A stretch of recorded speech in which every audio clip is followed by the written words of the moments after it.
بسم الله الرحمن الرحيم. الحمد لله والصلاة والسلام على رسول الله.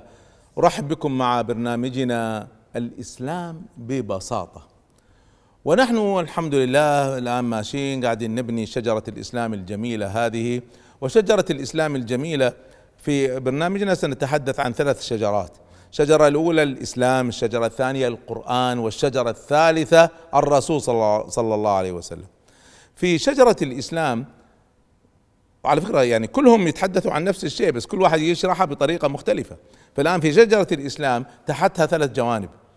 فقلنا الشريعة وشرحناها بأحكامها وأهدافها، والأخلاق وشرحناها وبينا اختلاف أهداف الأخلاق ومنطلقات الأخلاق في الإسلام عن كل الحضارات الأخرى.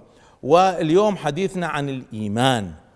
وعلى فكرة أذكركم بالترتيب أن الأخلاق هي وسط فوق الشريعة لكنها تحت الإيمان، وهذا مهم جدا، بحيث إذا أي شيء تحت يتعارض مع اللي فوقه نقدم الأعلى، فأعلاها هو الإيمان.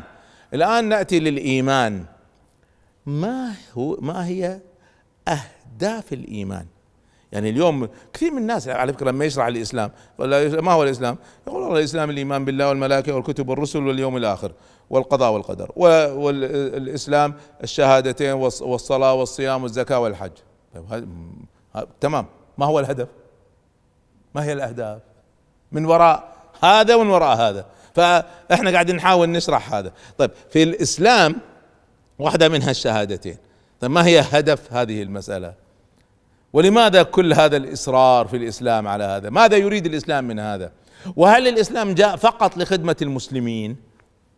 يعني هل الأهداف جاءت فقط من أجل المسلمين؟ لا طبعا، الإسلام جاء من أجل كل البشرية وليس فقط من أجل المسلمين.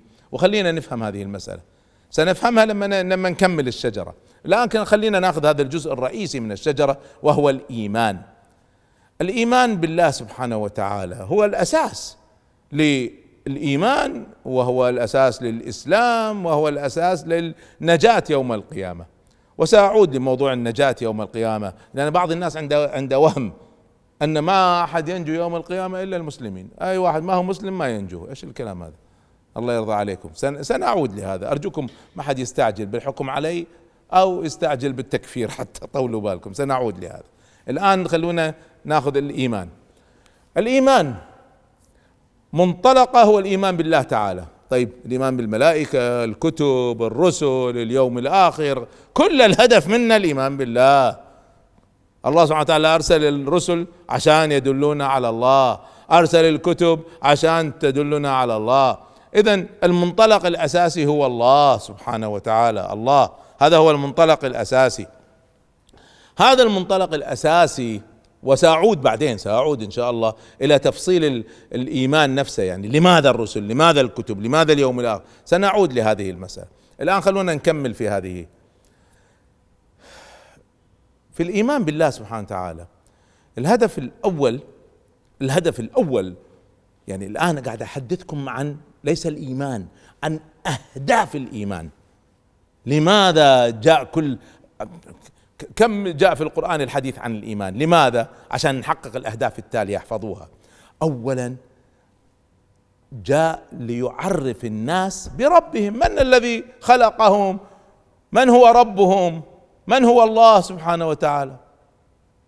أنتم متخيلين كم الحديث عن هذا الموضوع في القرآن وفي السنة وفي السيرة كل العفو، حتى الشريعة هدفها إرضاء الله، حتى الأخلاق هدفها الله سبحانه وتعالى.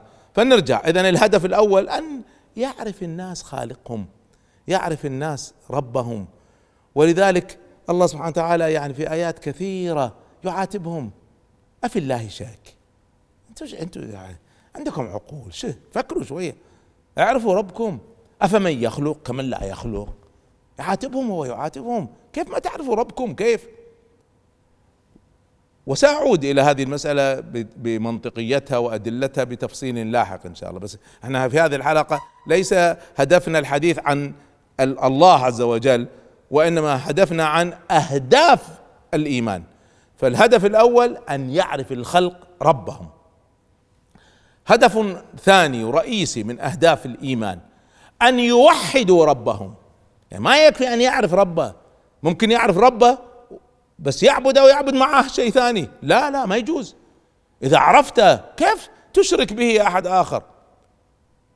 وذلك كفار قريش على فكرة كانوا يؤمنون بالله، ولئن سألتهم من خلق السماوات والأرض ليقولن خلقهن العزيز العليم. والآيات كثيرة في هذا، من خلقكم؟ يا الله خلقنا. هم ما يشكوا في هذا. طيب ليش تعبدوا غيره؟ ليقربونا إلى الله زلفى. إذا لحظة، ما يكفي الإيمان بالله، ما يكفي معرفة الله، ما تكفي يعرف الناس ربهم إلا إذا معرفة كاملة، لأن المعرفة الحقيقية ستجعلهم يوحدوا. لكن والله واحد يقول أنا أعرف الله ويشرك به، لا، ما غير مقبول هذا. إذن الهدف الأول أن يعرف الناس ربهم. الهدف الثاني من الإيمان أن يوحد الناس ربهم، ما يعبدوا معه غيره ولا يعبدوا سواه. فهذا هدف رئيسي من وراء الإيمان. الآن الهدف الرئيسي الثالث، إذا عرفنا الله تعالى ووحدنا الله سبحانه وتعالى، أن نعبد الله عز وجل. وليش؟ هو كل الأنبياء جاءوا لأجل هذا، أن اتقوا الله واعبدوه. كل الهدف جاء لأجل هذه المسألة. لا يكفي أن تعرفه وتتقي، لازم تحول هذا إلى تنفيذ، إلى واقع. لابد أن تعبد الله عز وجل. فالعبادة هذا هدف رئيسي من أهداف الإيمان. والعبادة لازم نفهم أصلها. لما يقول عبد الطريق يعني جعله متساويا، السير عليه سهل. فالعبادة أن نجعل المسألة ليس فيها اعوجاج، هذا معنى العبادة، وفيها استسلام، فيها سهولة. فإذا الهدف هنا من عبادة الله عز وجل أن احنا نتعامل مع الله عز وجل بدون اعوجاج. ولذلك معنى العبادة في الإسلام معنى عميق ودقيق، يختلف يعني طبعا موجود في الأديان الأخرى لكن ليس بهذا العمق. فالعبادة عندنا ليست فقط الشعائر، صلاة وقرآن وحج وعمرة، لا هذه طبعا عبادة بالتأكيد، لكن ليست هذا فقط. طيب ما هي العبادة؟ كل ما يفعل الإنسان، أي شيء يفعل الإنسان يقصد به وجه الله ويكون هذا الأمر حلال وصواب، شرطين، الإخلاص والصواب، عندها يكون عبادة. أقول لكم شيء، حتى النوم لما ينام الإنسان وهو في نيته أن يستيقظ لصلاة الفجر أو يستيقظ للقيام يؤجر على ذا. أكثر من هذا، حتى اللقمة يضعها الرجل في فم زوجته يكتب له بها أجر. ليش يكتب أجر؟ لأنها عبادة. يقول الإمام النووي لماذا يضع الرجل لقمة في فم زوجته؟ واحد من سببين، إما لمرض أو للتحبب، وكلاهما يحبه الله عز وجل. لاحظوا حتى شهوة الإنسان، فالصحابة استغربوا، قال واحد يقضي شهوته مع زوجته يؤجر؟ كيف يؤجر؟ يعني واحد قاعد يعمل شيء شهوة. فقال النبي صلى الله عليه وسلم، شوفوا فهم العبادة عندنا كيف دقيق وعميق، قال أرأيتم لو وضعها في حرام أيأثم؟ قالوا نعم. قال كذلك إذا وضعها في حلال يؤجر. الله ايش الجمال هذا. اذا الله يخليكم لما نتعامل مع العبادة لازم نتعامل بهذا. يعني انا احيانا اكون مثلا مشغول بتأليف وقاعد الساعة 2 3 بالليل اكتب، واحيانا تراودني نفسي اقول يعني لو تركتها ورحت صليت يمكن احسن، بس لو صليت ما راح اكمل هذا الكتاب. طيب صلاة فردية ولا كتاب ينتفع به الناس؟ فهذه أنا بالنسبة لي هذه أيضا عبادة، ويمكن عبادة يؤجر فيها الإنسان أكثر. ولذلك شوفوا هذا العمق في هذه المسألة. سيدنا عمر بن الخطاب رضي الله عنه مر على شاب جالس في المسجد ما يخرج، انتبه إليه فسأل، قال ما شأنه هذا، ليش ما يخرج من المسجد؟ قالوا تنسك يا أمير المؤمنين، خلاص تفرغ للعبادة. قال من ينفق عليه؟ قال وأخوه. قال أخوه خير منه. الله، هذا اللي رايح يشتغل ويكسب وفي السوق أجر أكثر من هذا اللي جالس قاعد يتعبد. هكذا نفهم العبادة نحن. إذن لما نقول هدف من أهداف الإيمان العبادة هي أن نحول حياتنا كلها لله، بل مماتنا كلها لله. قل إن صلاتي ونسكي ومحياي ومماتي لله رب العالمين. هذا معنى العبادة، فهذا معنى أصيل وعميق وجميل.